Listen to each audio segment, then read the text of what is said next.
All right, let's get back to the ongoing writer's strike now. Writer-actor LaMont Ferrell is based here in Atlanta. He's a member of the Screenwriters Guild as well as the Writers Guild, and joins us now with his take on the Bill Maher still going on with his show despite the strike.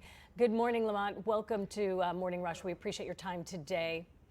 Good morning. I want to play a little sound here first. What the president of the Writers Guild of America West had to say about Bill Maher when he said he was going to go ahead with his talk show later this month. Take a listen. There is a distinction between Bill Maher and the others because he is a Writers Guild member. The others, I believe, are SAG members, and they may have waivers to do the shows. I'm not sure. But he's a Writers Guild member, and he's going back to work.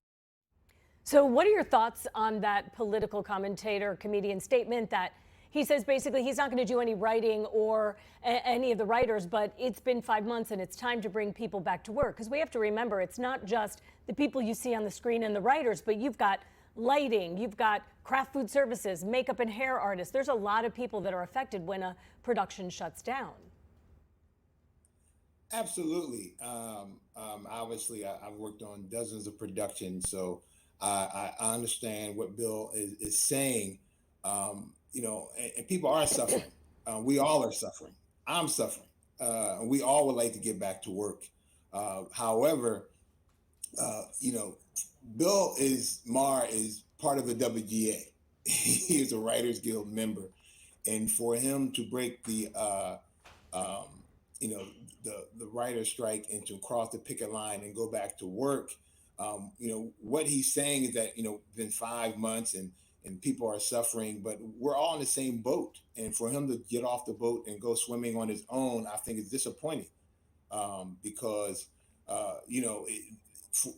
the studios, once Bill Maher goes back to work, and I know Drew Barrymore was talking about going back. I know since then she recanted that. But once you get shows that are crossing the picket lines, maybe 1, it could be 2, then 5, then 6, then 10. Now the studios are saying, hey, we can produce shows and we can get content without the writers and without the actors. And that's a tough road to start to go down. But I think then we're all going to be in trouble. Well, and you mentioned Drew Barrymore. So she said, yes, I'm going to come back with my talk show. But then after a lot of criticism, she was dropped as a host of the book awards. She said, now, okay, Yep. You know what? I'm not going to do it. So she walked that back. Jennifer Hudson's show was going to come back. The Talk was going to come back. And everybody else started to walk that back and say, we're going to wait this out. So what does that do for strengthening the WGA? I think by them, and I applaud Drew for going back, and I applaud the other shows for going back because, I think, everybody's suffering, everybody hurting, everybody has mortgages and has to put gas in their car and have to put food on the table. However, once they started thinking about it and they started getting the backlash, because you have people like myself, I see you have it up on the screen now. We're on the picket line, like literally walking up and down the street in the hot sun and the rain, I'm picketing for months and trying to make ends meet. And so when you say, you know what, hey, it's been too long, it's 5 months, we're going to go back to work, that doesn't sit well with a lot of people because, it's really, we have to be, in solidarity. You look at these signs up there, it says SAG, ASTRA, and WGA in solidarity. We're on strike. So we're together as one. And we have to be together as one fist. We start breaking up and pulling them fingers and everybody's going individual. We're not going to be as strong if we were together. So we have to stay together and show the studios, that's their whole mantra, is to wait us out and try to see when we're going to all break and when we're going to fall apart and start, going our separate ways. But we got to stay together and stand strong and to see this thing out. And hopefully they go back to negotiations this week. And hopefully we can come to a meeting where we can all resume work. But until then, we have to remain strong as one.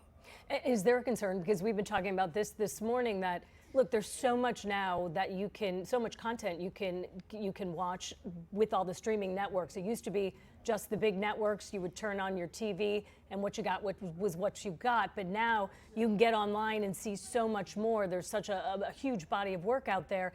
Is that a concern that the studios could pretty much stall as long as they can and hope that the Writers Guild comes back and says, all right, we give?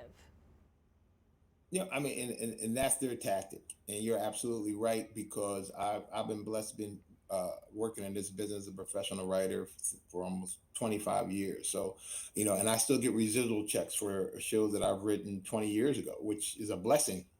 Well, those residual checks aren't what they used to be because a lot of my shows now are streaming on Netflix and Hulu and different platforms, and they're a lot smaller because, like you said, with network TV, CBS, NBC, ABC, and some cable stations, once a show would air, you would get residuals off of that show when it would air once or twice or what have you. You knew exactly what people were watching. But now with the streaming services, people can binge watch, like you said, 100 episodes of what you wrote over a weekend and all around the world. And the studios,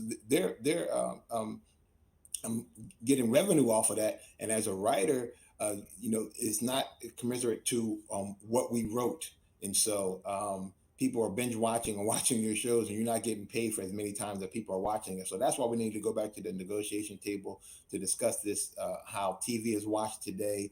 And not only that, they're talking about using AI technology, not only for the writers, but for actors as well. So it's a lot of things on the table that this is really a point in our history as far as entertainment writers that it's really a tough time, and we got to figure it out because if not, it's going to be like the wild wild west, and their writers and actors could be eventually phased out. It seems crazy to say that, but it's not an impossibility.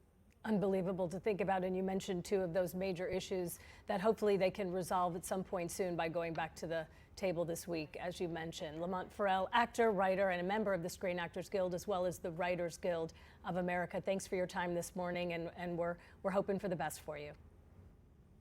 Thank you for having me. Appreciate you.